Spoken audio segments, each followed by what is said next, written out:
something called NFTs. The NFT and called NFT. NFT. NFT. NFT. NFTs. Non-fungible tokens. NFT, c'est l'abréviation de Non-Fungible Token, un token non fongible. Et dans ces trois mots, on a la définition parfaite du NFT. Déjà, un NFT, c'est un token. C'est un actif numérique qui est émis et qui est échangeable sur une blockchain. Donc c'est pas un JPEG, c'est pas une image, c'est pas un singe, c'est un token, d'accord? Mais c'est un token qui est non fongible. Et ça veut dire quoi? Si par exemple, imaginons que je prenne un billet de 10 € dans votre portefeuille et que je le remplace par un billet de 10 € qui m'appartenait. Déjà, vous allez sûrement pas vous en rendre compte et vous allez sûrement pas venir vers moi et me dire mec, rends-moi mon billet de 10 €, il a pas la même valeur. Pourquoi? Parce que l'euro est une monnaie qui est fongible. C'est-à-dire qu'un billet de 10 € aura la même valeur, exactement la même valeur qu'un autre billet de 10 €. Le bitcoin et les crypto-monnaies sont aussi des monnaies qui sont fongibles. Un bitcoin a la même valeur qu'un autre bitcoin. Par contre, un NFT n'est pas un token qui a la même valeur qu'un autre NFT. C'est un token qui est non fongible. Et du coup, pourquoi? Parce qu'un NFT, c'est une donnée qui est ancrée sur la blockchain et qui va permettre de certifier que le propriétaire de ce NFT est le titulaire d'un bien numérique. Ce bien numérique, ça peut être une image, comme c'est le plus fréquent actuellement, mais ça peut aussi être par exemple une musique, une place de concert, un skin dans un jeu, etc., etc.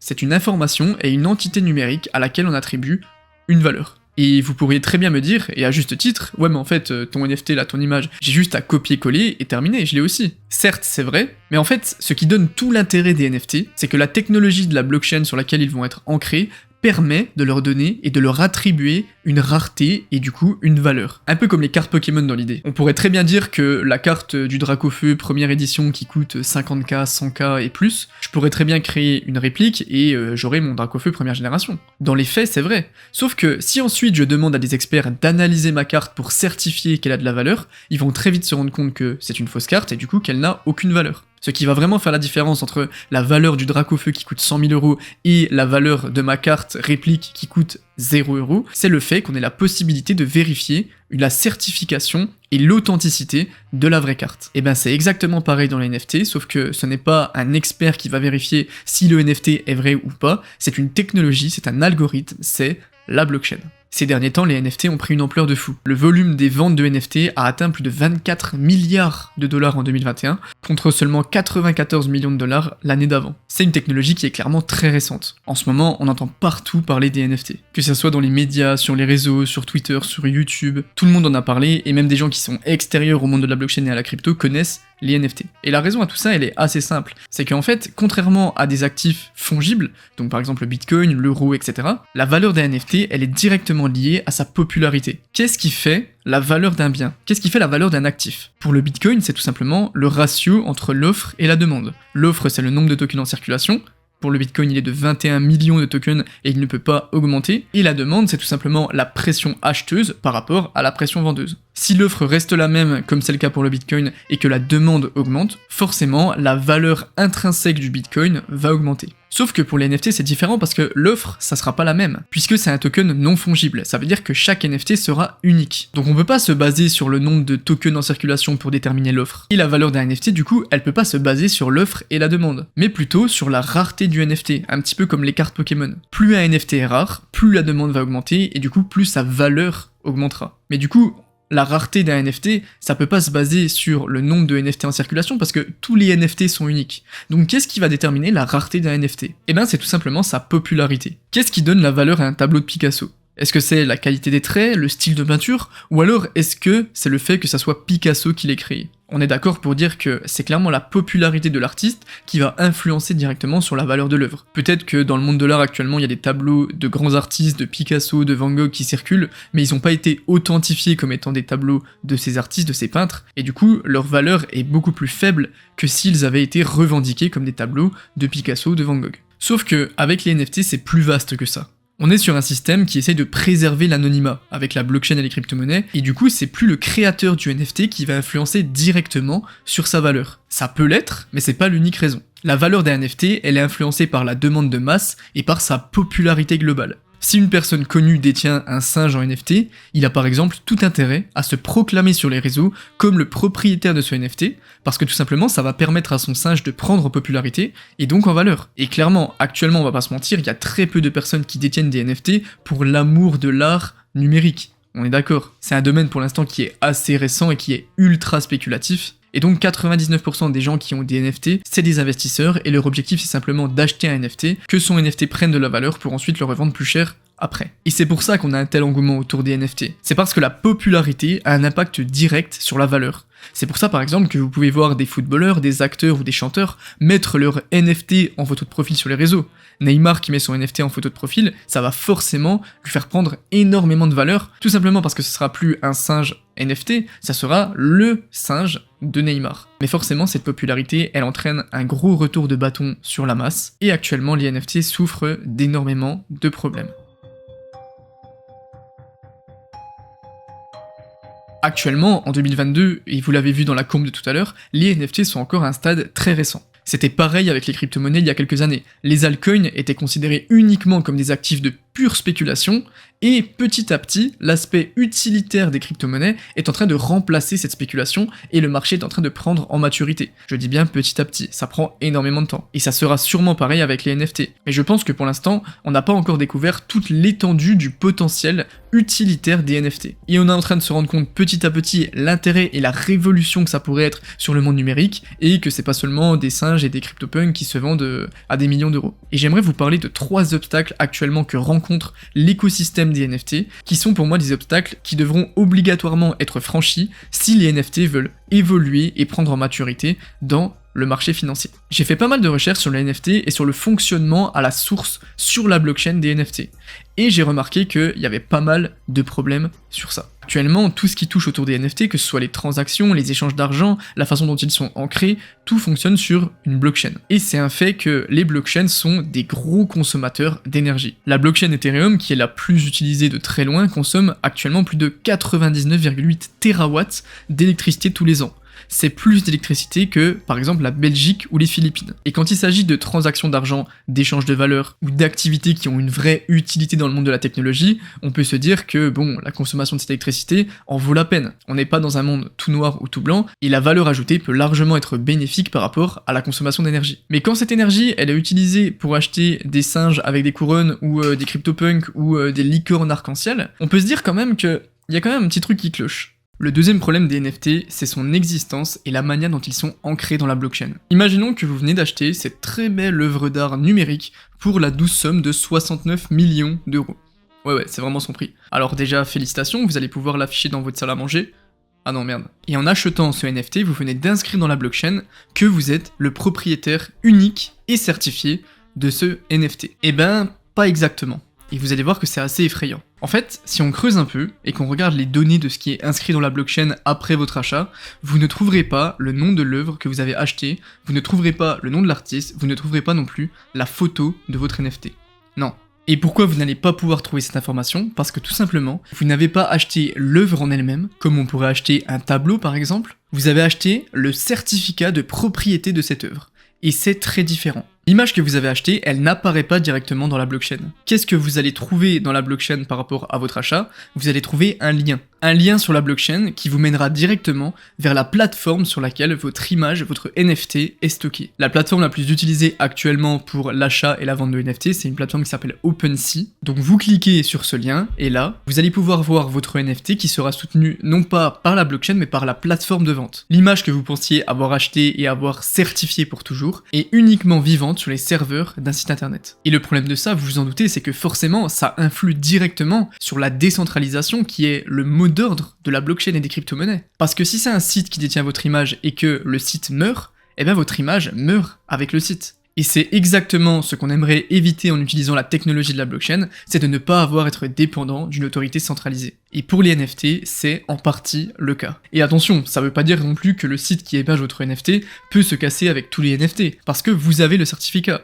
Mais par contre, ça veut dire qu'en théorie, le site peut très bien joindre sur la blockchain un lien vers une image qui ne correspond pas du tout au NFT que vous avez acheté. Et ça, c'est très problématique. Alors attention, je suis pas du tout en train de crier au scandale et à une théorie énorme complotiste comme quoi les gros sites de NFT seraient des arnaqueurs, mais il faut se baser sur les informations qu'on a, et avec ces informations, on peut clairement dire que pour l'instant les NFT ont des grosses lacunes et qu'il va falloir réussir à combler ce problème de centralisation si on veut pouvoir utiliser dans le futur les NFT dans un aspect beaucoup plus utilitaire et beaucoup plus massif que l'aspect très artistique et très spéculatif qu'on utilise actuellement. La technologie des NFT actuellement, elle est pleine de promesses, mais elle est aussi pleine de problèmes. Mais si on y arrive, les NFT pourraient vraiment révolutionner la notion de propriété intellectuelle et donner une sécurité aux créateurs qui n'a jamais existé avant. Imaginez quelqu'un qui écrit un article sous forme de NFT. Personne ne pourrait lui voler son article. On pourrait créer des contrats totalement inchangeables et incopiables, des tickets à usage unique pour des événements. Je suis vraiment persuadé que les NFT peuvent vraiment contribuer à améliorer la sécurité numérique et la sécurité des informations. Les NFT apportent une technologie qui permet pour la première fois depuis l'invention d'Internet de pouvoir transmettre des informations qui ont une valeur, une vraie valeur. Et ça, c'est vraiment quelque chose d'incroyable et ça s'ancre totalement dans la notion de Web 3.0 qui est un Internet qui nous permettra de posséder la propriété des informations. Le troisième gros problème des NFT, c'est un problème qui n'est pas dans la technologie, mais c'est un problème qui est beaucoup plus global et beaucoup plus macro que ça. Si je vous demandais maintenant de me citer des peintres, à moins que vous soyez très pointu dans le milieu, ce qui est absolument pas mon cas, vous me diriez des Picasso, des Van Gogh, des Andy Warhol, des gens comme ça. Et maintenant, on va refaire le même exercice. Je vais vous demander de me citer des peintres, mais par contre des peintres contemporains, des artistes de 2022 qui sont très connus et qui ont autant d'influence que Picasso, Van Gogh, etc. pouvaient avoir. Et là, c'est beaucoup plus difficile. Et ça montre une chose, c'est que depuis plus de 40 ans, le monde de l'art a eu beaucoup de difficultés à faire la transition vers notre écosystème beaucoup plus numérique et beaucoup plus informatisé. Et les NFT sont a priori clairement pas là pour arranger les choses. Actuellement, on attribue plus de crédit au possesseur d'un NFT plutôt qu'à son créateur. Parce que dans un NFT, la technique et l'aspect artistique sont loin d'être les deux seules choses qui rentrent en compte pour la valorisation d'une technique comme celle des NFT. Et je trouve que cet aspect est assez dommage, et avec l'arrivée des NFT artistiques, ça pourrait sur du moyen long terme avoir des conséquences vraiment dramatiques sur le milieu artistique et le monde de l'art, et entraîner la mort de l'art comme on le connaît actuellement. Et c'est pour ça que dans cette deuxième partie de vidéo, je voulais vous parler d'un projet que je trouve ultra intéressant et qui permet d'aider les artistes contemporains, les artistes physiques et le monde de l'art dans sa globalité à pivoter et à faire une transition vers le monde du numérique. Ce projet, il s'appelle Art Can Die. Art Can Die, c'est un projet qui essaie de mettre en place un nouveau paradigme pour le monde de l'art physique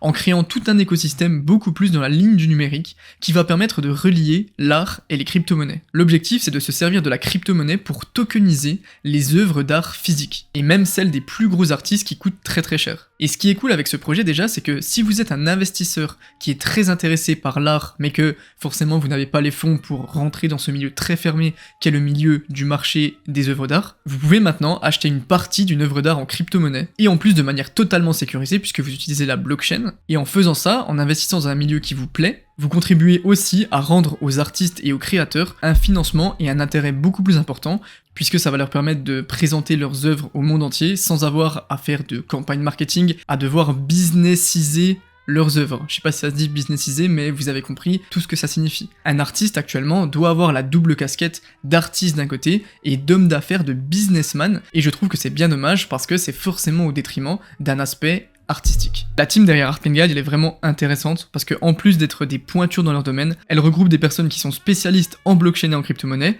et aussi des artistes qui connaissent le milieu de l'art. Le fondateur, c'est Jean-Marc Goussens, qui est un avocat international spécialisé en blockchain et en crypto. On a également Wayne Traub, qui est un artiste diplômé en histoire de l'art, spécialiste d'art moderne, et beaucoup d'experts qui sont pile à la frontière entre le monde de la blockchain et le monde de l'art. Ce qui est intéressant, c'est que Art Can Die, c'est ce qu'on appelle une DAO, une organisation autonome décentralisée. C'est-à-dire que l'ensemble de la communauté, que ce soit les artistes ou les investisseurs, ont un impact direct sur les décisions de la direction prise par le projet grâce aux tokens qui sont détenus et grâce à leur vote. Et je trouve que c'est intéressant parce que ça s'ancre vraiment dans la continuité de la mentalité du projet, de laisser vraiment le contrôle à la communauté et aux artistes. Art Can Die, ils utilisent un token de gouvernance qui s'appelle le token DAI.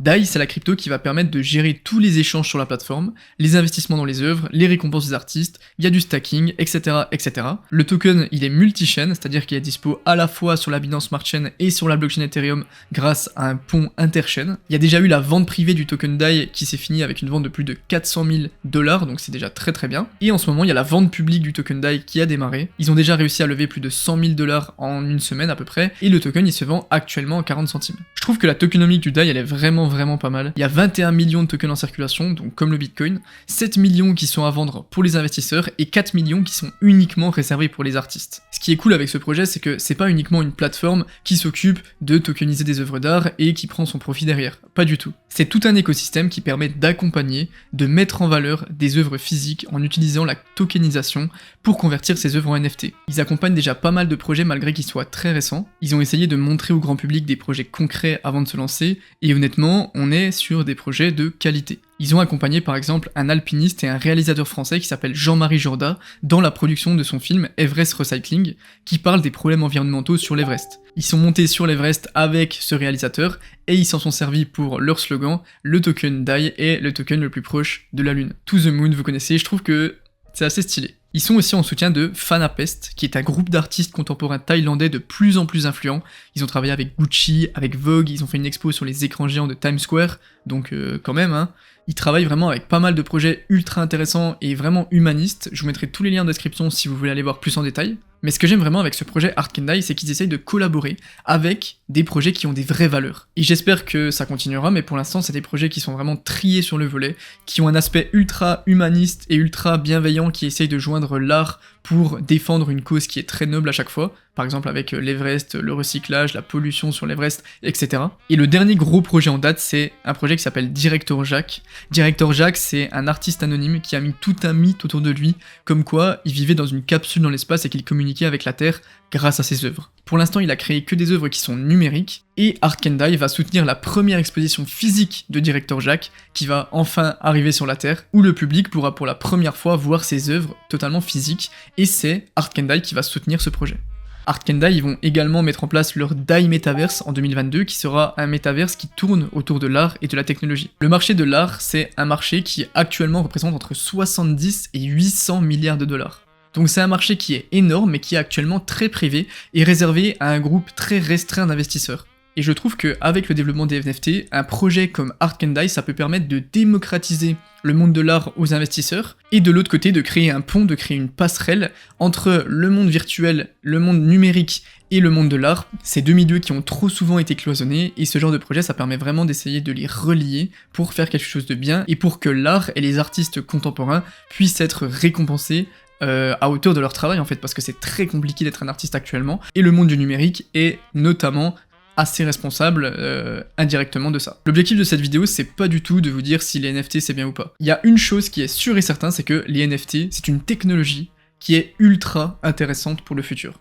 Mais une chose qui est sûre et certaine aussi, c'est que pour l'instant, il y a énormément de choses à prouver avant son adoption. C'est un marché qui est ultra spéculatif et beaucoup plus que les crypto-monnaies, et honnêtement je pense que dans 5 ans, dans 10 ans, 95-99% des NFT de maintenant n'auront plus aucune valeur, donc faites vraiment attention avec ce type d'investissement, mais la technologie derrière, la révolution intellectuelle et numérique est ultra massive. Je vous ai mis plein de liens dans la description, que ce soit sur les NFT ou sur le projet Art Can Die qui est très intéressant. Et pour la vente publique du token DAI de Art Can Die, je vous propose de faire un petit giveaway de 500$. Pour participer au giveaway, c'est hyper simple, vous avez juste à vous abonner à ma chaîne et commenter cette vidéo. C'est tout, vous êtes directement inscrit à partir du moment où vous commentez cette vidéo. Je pense que je vais diviser ce giveaway en 5 gagnants. Donc 5 gagnants de 100$ que je vais tirer au sort, que je vous annoncerai sur le Discord directement, donc n'hésitez pas à checker le Discord pour voir si vous avez gagné. Et ce giveaway, ça peut être très intéressant si vous voulez rentrer sans aucun risque dans le monde de l'investissement, dans l'art et dans les crypto-monnaies, avec le projet Art Can Die, donc n'hésitez pas à participer, vous avez juste à commenter cette vidéo. Merci beaucoup d'avoir regardé cette vidéo, si vous avez des questions, n'hésitez pas à les poser dans les commentaires. C'était Iril Crypto, et on se retrouve très bientôt.